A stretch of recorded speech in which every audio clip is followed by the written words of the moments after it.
Good evening, my fellow citizens. This government, as promised, has maintained the closest surveillance of the Soviet military buildup on the island of Cuba.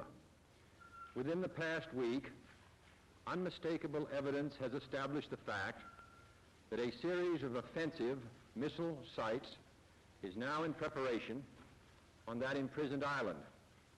The purpose of these bases can be none other than to provide a nuclear strike capability against the Western Hemisphere.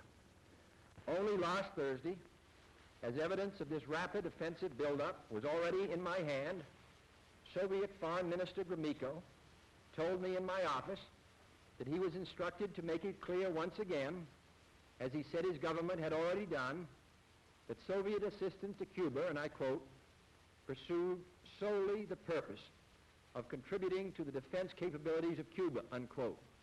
That, and I quote him, training by Soviet specialists of Cuban nationals in handling defensive armaments was by no means offensive.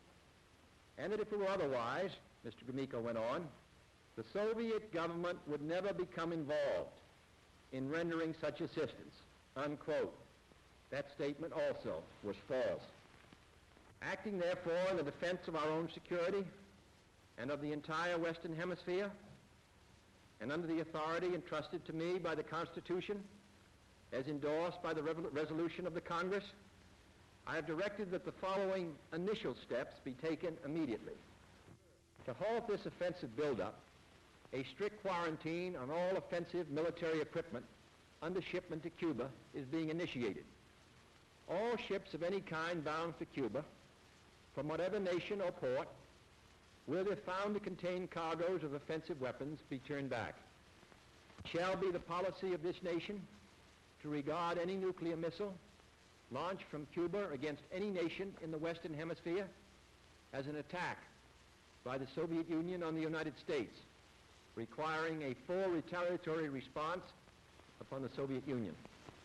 I call upon Chairman Khrushchev to halt and eliminate this clandestine, reckless, and provocative threat to world peace and to stable relations between our two nations.